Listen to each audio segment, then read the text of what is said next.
So sitting here in beautiful Amsterdam, near the Vondelpark. Thank you for having me. Oh, thank you to you. On this short notice. You come often to the Netherlands to give satsang? I came 15 years ago in 68, in 98, 1999. I think I came for 3 years. Yeah. And then no more. So it's quite a return. I love it here. My first satsang was here in Amsterdam. And that was at the moment that Papaji left the body, passed away. Yeah.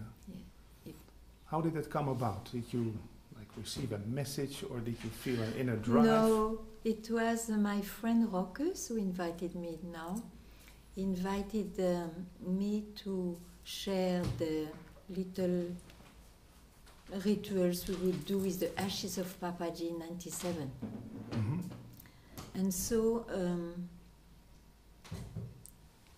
I came, and there was someone that I didn't know. We were very few devotees. Who was a psychiatrist from Romania, but she lived here.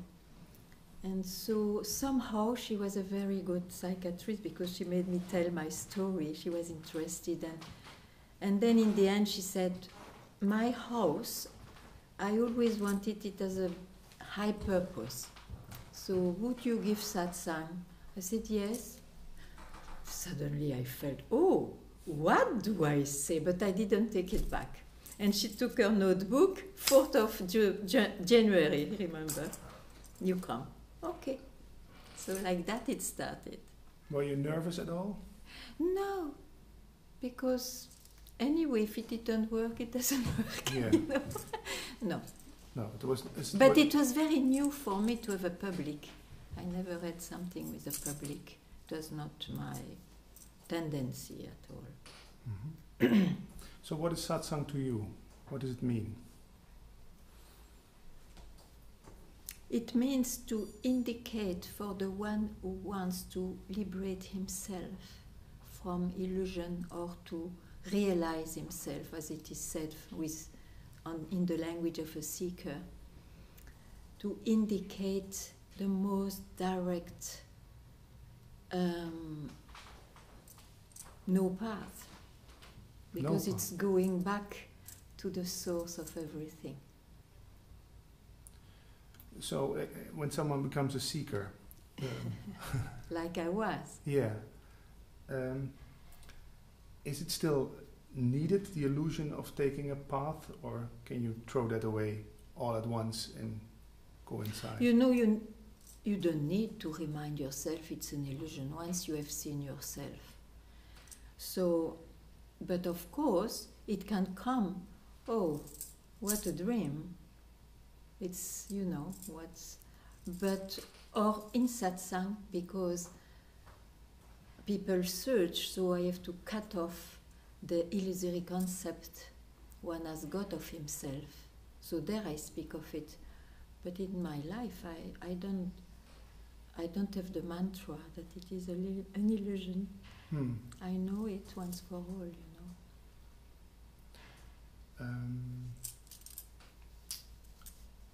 When started with seeking, for me, the first thing was I have to get rid of my ego. Ah, yes, yes. When I come to you in satsang, I say, please help me get rid of my ego. What do you say? Where is your ego, first of all? Well, then you will tell probably a few things that happen in your body and mind.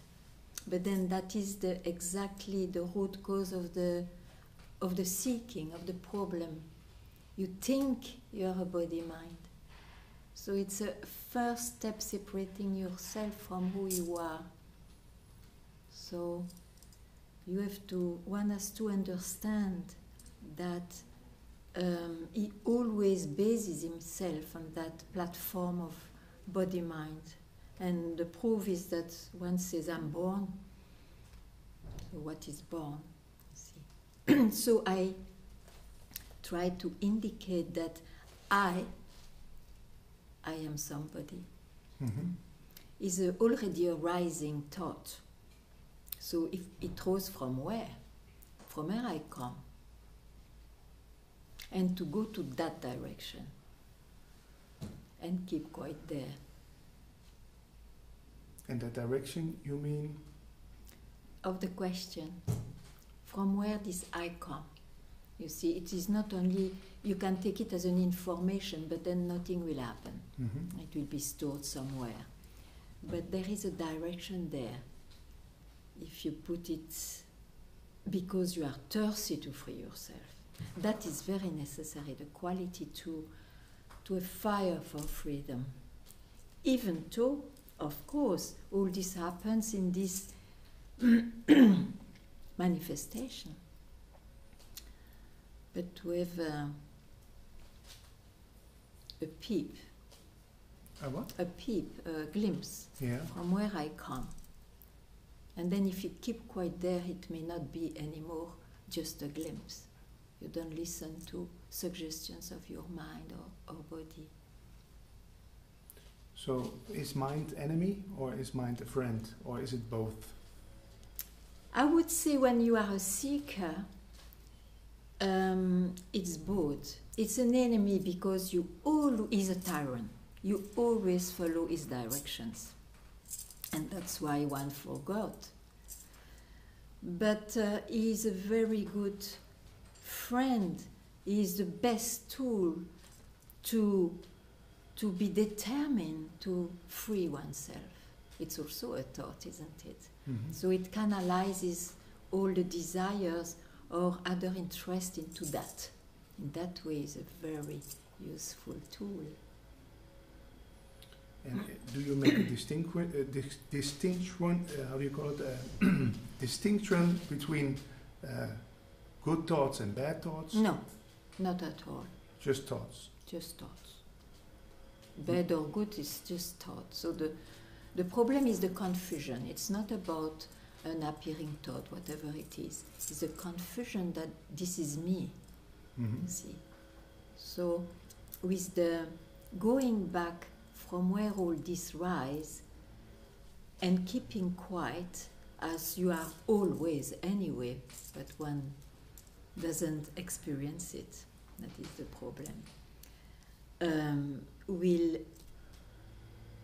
remove the belief, thoughts, or whatever appears is real. Real as forever real, or real at that moment, or? You see, some people who still didn't demystify enough their mind, they will go back to their mind thinking, oh, there is something very valuable there that will help me. So they make that a glimpse. Otherwise, it's irreversible. Once you've learned your lesson, because you failed many times, you see, you don't want to go there. So it's absolutely irreversible.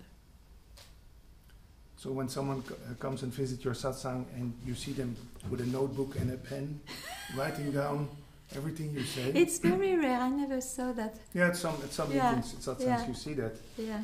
Is that a good way to just think, oh, I have to write that down? I think it's better to come once more to a satsang alive, because best books are already written.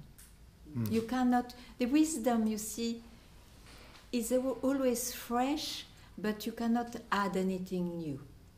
It is complete in itself since always. So best books are already there. So what's missing generally is a satsang alive. To just check with the teacher if your convictions are unshakable or not, or if you have doubts, you have absolutely to expose them so that they disappear. Yeah, in one of your talks you said that doubts are a killer? It kills many times. Yeah. A shot of a gun kills once. Doubts, because it comes back, it repeats itself. And what is a good way to handle doubts then? Come to you and tell my doubts to you? Or? Come to a worth teacher who knows what he speaks about, of course, and to show that how much we are tyrannized, hypnotized by thoughts. Because you see, for, let's say, half of the mind we can see that. And for some reason, we cannot make it out what's mind for a while. And that's why the investigation, the inquiry has to come into the life of a seeker. And then with this inquiry investigation, many concepts drop by itself also. And one understands more also what is mind. What is mind? Yeah. What is mind? Because it's only the mind taken for real which veils who you are. You have not to search for who you are. You have not even to realize it. It's an expression. You realize what is already realized, in fact. So one has to spot what I am not for a while. See? Strip away what you are not. Yeah. And then, of course, at some point, that itself is too much. Why is that too much? Because it is still with the mind, with somebody who wants to free himself. Yeah. So it's a bit like the second turn you take to remove the first turn which troubles you. It helped, but at some point you throw them both. Yeah. Like that. So self-realization is a hollow concept. Hollow means Hollow, empty concept. Empty concept. Absolutely. Yeah. But still, it can trouble, because if you have the experience, I got it, I am enlightened now, you know, it's way too much. There is still someone owning an experience which will go. But then the memory will play the trick that it's alive. It's alive at this moment. That it's real. Yeah. Can play the trick to just not look if when it disappears. Yeah. So can we go back to the 60s? 1968? In 1968. That was my revolution. Yeah. Then the flag went up. The white flag. Flag of freedom.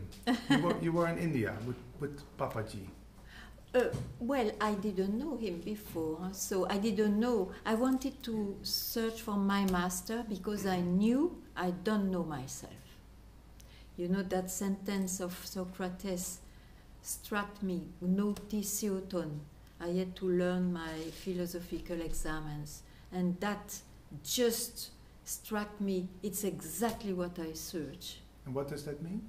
Know yourself, in Greek. And so I said, do I know myself? I don't know. So I wanted to meet a living Socrates or a living Buddha, because since very young, I always read stories of disciples, master, I love that. So I knew one has to become a disciple and find a master first to become a disciple. Mm-hmm. So it made me go to India, because I didn't find anybody on the way. And can you name a moment of awakening, or is that a process? Is that a time? Is that something that struck you at a particular date, or how does that work? Right. Did you walk to the park just like Tony Parsons? No. About awakening, I heard that my master was leaving the body. He was in India, I was in Brussels. Somebody phoned me. So I knew at that time, this is the biggest event of my life, as it was when I met him. I should not miss that. And I knew also, it went quickly, of course, all that in the mind. I knew also I cannot trust anybody else. I knew it. There is no master, other master for me. So I had to be quick. What did he tell me all those years after all? And sentence came to me, don't land anywhere. So I didn't land even in my question and doubt. And for some unexplainable reason, this question from where I came to me for the first time after 29 years of listening to my master.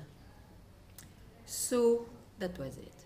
So in time, I know very well it was the 6th of September 97. But I never took this event for it. That was my luck. I learned my lesson before. So no celebration each year around that date? No. No. Not necessarily. In the story, one can tell stories, you see, but it's really in the story. Yeah.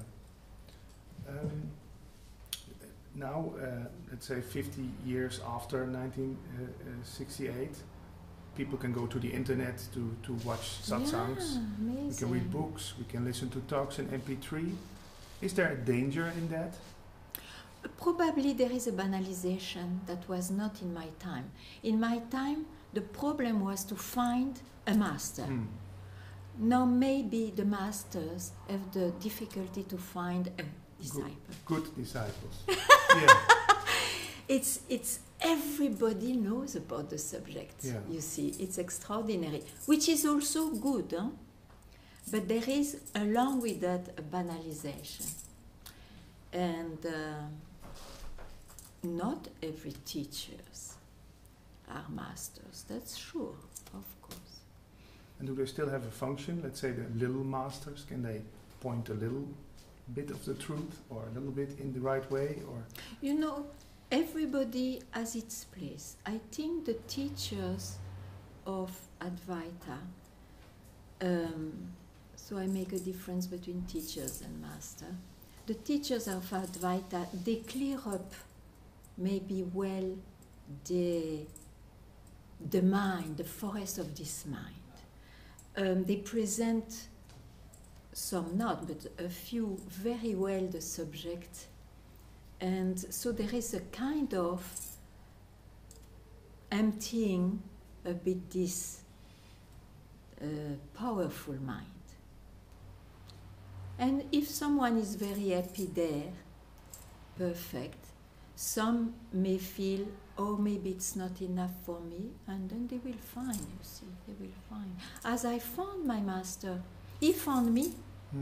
When the desire is there, you have to, it's a law, you have to be helped by the proper teacher. Yeah. But there is a tendency going on of people visiting satsangs each weekend of different masters. I know, hopping. Satsang hopping, yeah. Kangaroos. Yeah. That's a nice one. And when someone, it gets too difficult with someone, they say, okay, bye-bye, This next is one. the thing. This is the difficulty also. Yes. I don't advise that.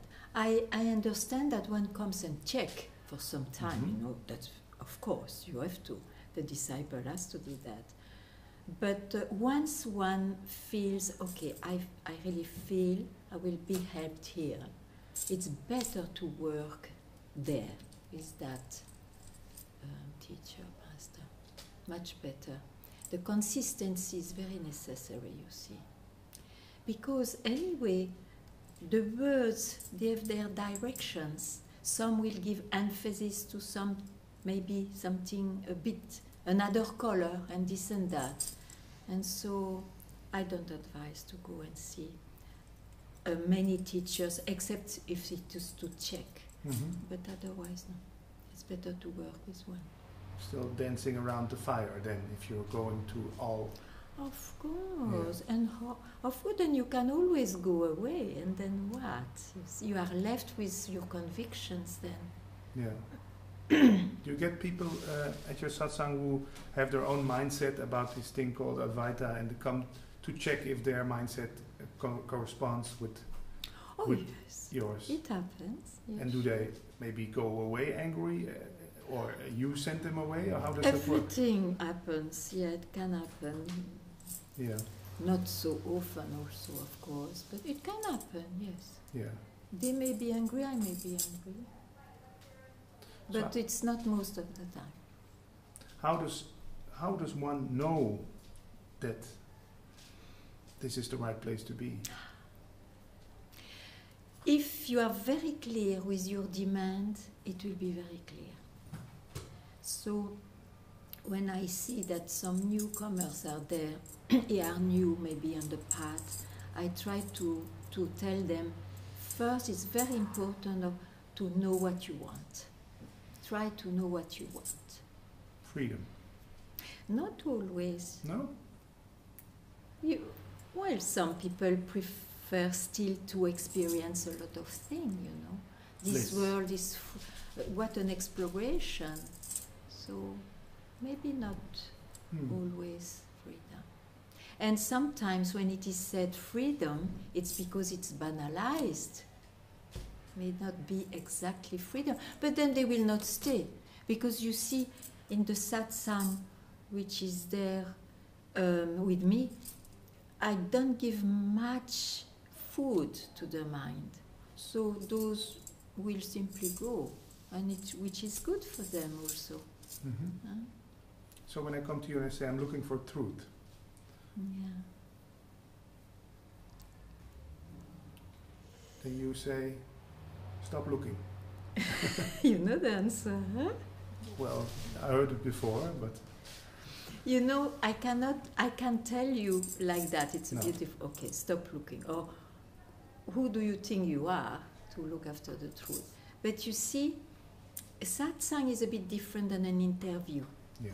Because it depends very much from where this question comes. Yeah.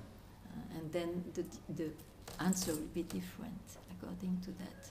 But of course, one has to always be thrown back from where he comes, instead of being lost in good answers or philosophies or explanations, you see. Yeah.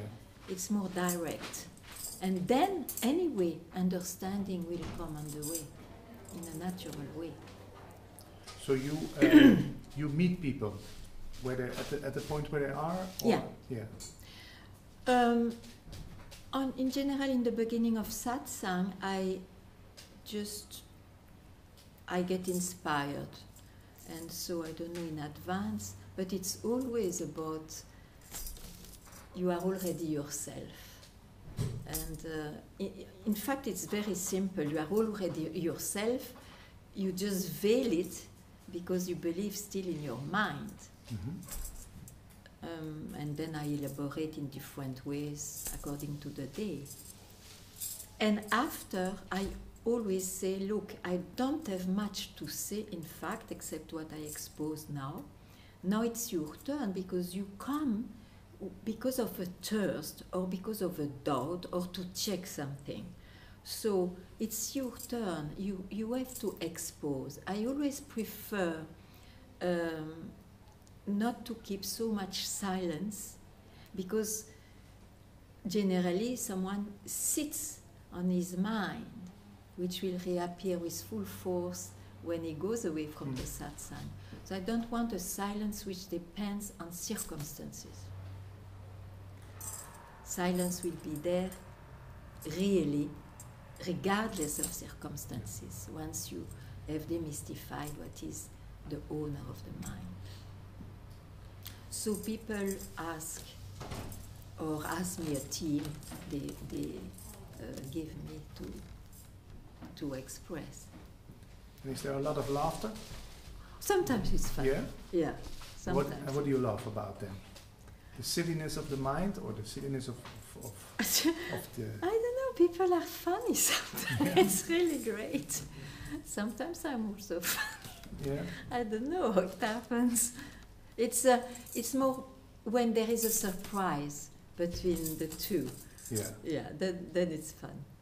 Yeah, it's great. And do young people also visit your satsang? Let's say 18 years old or 19? Or? You know, I don't have. No. It's very rare, I must say.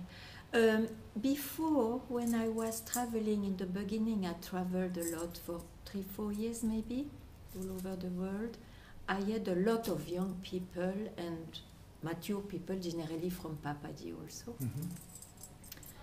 But no, I don't see young people. they all go to my brother Moody. Ah, yeah. Well, he's very popular at the He's moment. absolutely very popular. It fits our times, I guess. How come? Because he has the Rastafari looks? Everything has got which fits. I think he has the charisma, he's Rastafari, he's a very good storyteller, and he's smart enough to tell well what he's about. Yeah. He has a lot of good qualities for many young people. Can that still be like something to watch out for? That one becomes a spiritual superstar, that everyone wants to know and read his books and get the You t-shirt? know it's the mind. You That's the know mind. it's the mind. Okay, well, yes. It's a good reference. Maybe people don't, you see, they need the security. Oh, he has a lot That would of be a good. public, maybe Yeah. it means something Yeah. great, and why not? But there are some of your colleagues who, you talk very loving about Muji, but there are some colleagues also here in the Netherlands who say, well, he's just a superstar who wants to earn money. You know, I could also, then what? I see that young people are helped Yeah. up to a certain extent. Isn't it a great work? Yeah. I don't want to speak of the rest. So no bad words about any teacher at all. Eckhart Tolle, for example. A wonderful teacher, Yeah. but maybe it's not good to name people. No, or you no, but don't I'm mind? just Yeah. not Okay. not. I interviewed. A lot I will keep quiet when I don't feel it. Okay. Great. That's okay. But that's a little thing I noticed going around here in Holland in the satsang world, that one teacher says this about this teacher and that about that teacher, and I don't. there are some teachers who just stay out of that. Could that be a quality mark of a teacher who doesn't get into this arguing about who tells the truth and who doesn't? And You know, I would not make a absolute law of that. But who is interested really to speak of others? You know, somebody who comes to satsang, he really is thirsty to free himself. So wherever, from where he comes, who cares, you know, if he needs that. I prefer to speak of the one who is in front of me. yeah. Yes. So how come when I read, let's say, the book from Nisargadatta, I Am That? Ah, yes. Yeah, Great. that book. almost every sentence I read brings up joy, and I want to, you know, Yeah. take a pen and Yeah. and Yeah. then make a picture and put Yeah. it on the net, and the next page, oh. Yeah, and it's write it down. true. How come with that? With him, Yeah, with that book, that it contains so much. Jews and Yeah. pearls. I have it also with Papaji. It's quite outrageous because you see that they are outrageous. They Yeah. just don't care about the mainstream thinking and all that. So it's wonderful. And if you are a seeker, it touches you Yeah. completely. Oh, you see, you at least you don't feel you are lost in some harmonious philosophy or whatever, which will never help you anyway. It's direct. Yeah, That's lovely. yeah, Yeah. Those are immortals, huh? yeah. Immortal masters. So, anything you are planning on doing? A new book or a new web conference? Ah, yes. Or, My daughter takes care of that, and I think she will. She asked all my friends to transcribe the satsang, and then she will make a book, and maybe one day the story, not for the sake of my story, but it can inspire. It's only for inspiration, because I see myself when I read some journeys and some of some people, it gives inspiration. For that, maybe she will do. and that will be released in. Oh, that You will don't know. take time, Yeah. because our life doesn't have much free time. So, No. but who cares? Doesn't matter.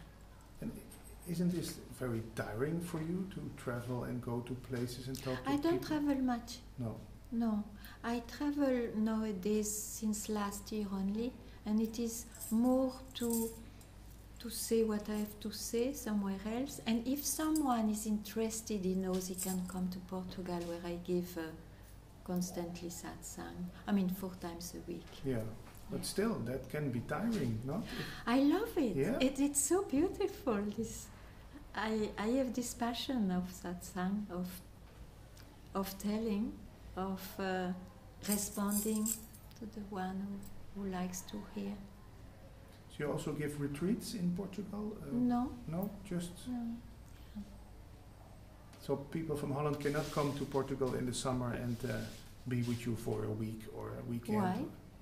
No, They can. they can. Yeah, because I give satsang 4 times a week, but I am available. After satsang, we go on the beach during the good season, means 7 months surely, or 8. Then I am available. And then ride a horse. No? On a horse. Yeah, satsang on a horse. Could be. So is there anything you want to ask me? Oh, nice. So, having met so many teachers, are you satisfied yourself? Are you contented? Well, you could say that also taking these interviews is like dancing around the fire and tasting a bit of this and a bit of that. Yeah, but you could be benefited also. Maybe you choose one among those. Yeah, there's one Dutch teacher in particular, which I nice. visit also without Nice. without the camera. But that's great. Yeah, Yeah, very good. but in my case, I've almost tried out everything in the world in Holland. Yeah. The money, the But that's playing. great. That's great, because you know the limits of it also. You say limits. There are teachers who say that's totally, that doesn't bring any satisfaction at all. This is the only thing that will fulfill you. Yeah, sure. Yeah. That's what I mean. Yeah. Yeah, of course. There are some people who also say get rid of all the worldly stuff. Your expensive car, your horse, your No, I expensive telephone. No, You I don't tell do people that. No, because you know it's not about the problem is not the objects. The problem is this projection. It's real, because one takes himself as real, but body-mindly. You see, so that is my main pointing out. It's because you take yourself as a body-mind that everything looks so real. So I prefer to take care of who is that one than to take care, don't do this or don't do that. Because anyway, this manifestation is perfect in itself. Once you free yourself, who cares if you have a beautiful car or not? I mean, it's okay. It's just the dream, the movie you started with your past, which continues, that's all. But you don't live in the illusion that it gives you something, or you can take something out of it. No, it is. From illusion you cannot get anything. Not more than experiences. Yeah.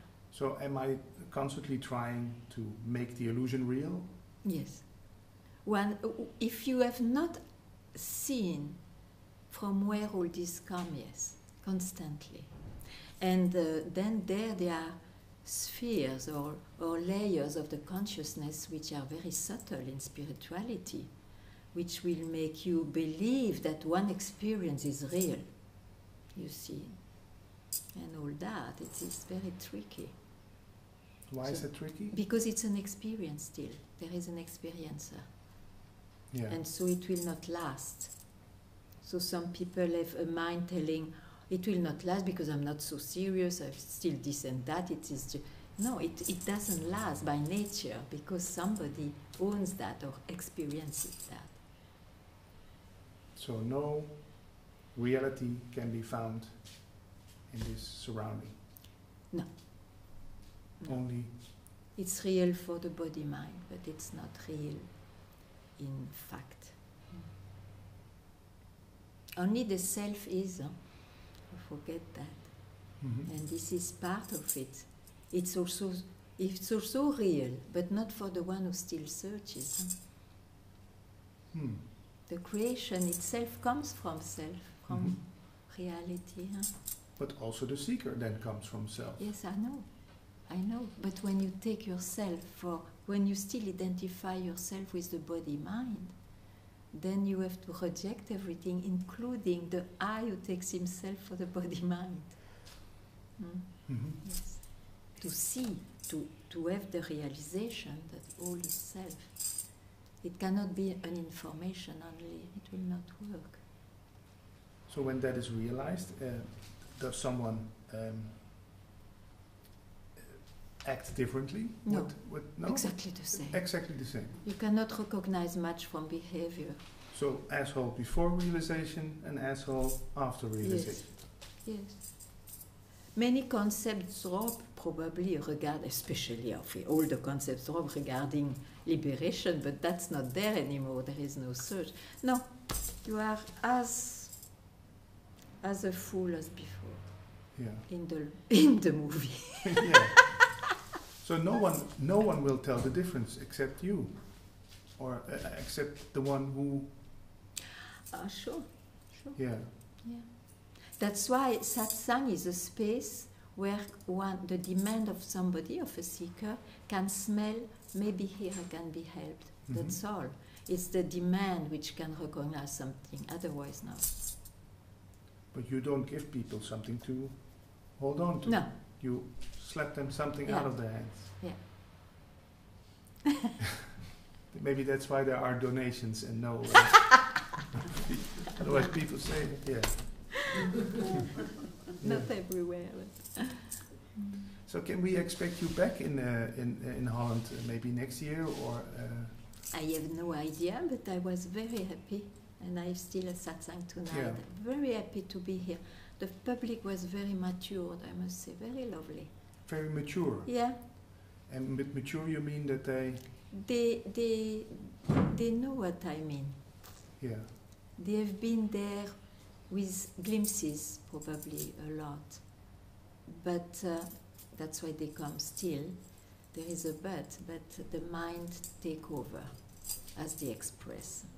So I just try to tell them that's an old habit. They have not to confuse themselves with a habit which appears. They never lose themselves.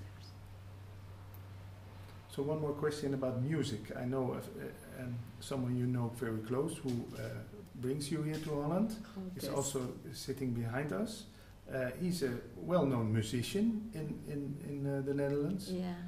I work with music a lot also. What is music to you? What does music do? It's beautiful inspiration as a person. I love music. I love art generally because I started my search thinking the art will bring me something else. And it's true that art, when there is a piece of art, you can simply ungrasp everything. That's why you are in ecstasy or something like that, you see. But no art will teach you how to free yourself.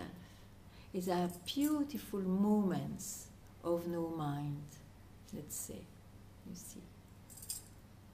That's it.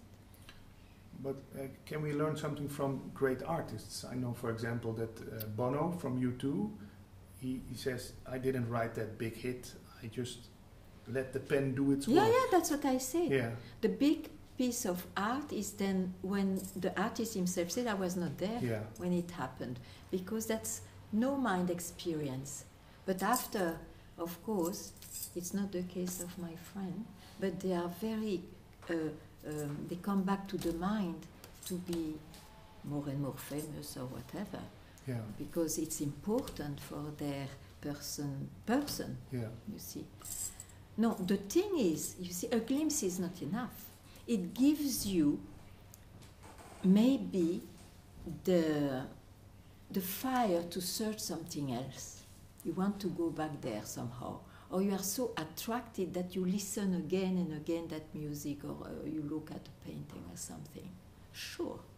But then the search one day will be unbearable to work with those arts, because it will not bring you in other places than that. It's momentary. And one always search for something which will not go. Yeah. So could you call it a pointer, or isn't it a pointer, a great piece of art? A pointer in the right direction? I would not use any tool. No. That's a good remark, because sometimes you could think that it's what you recognize in that music is that what you're searching for. Yeah. You say that's not so. You will attribute to the music. The attribution is not correct. Otherwise, you were perfectly all right there. But you don't stay because you attribute that to something. And then if you believe, if you trust it's due to something, then you trust the mind again. Yeah. And then again you are lost. Is that the same in love relationships, that we think that the other one Of course. In fact, the love between two, let's speak of sincere love between two beings, it's the love for the self, but one attributes it to the person. Yeah. Yeah, and there we know it brings also misery. Yeah. Okay.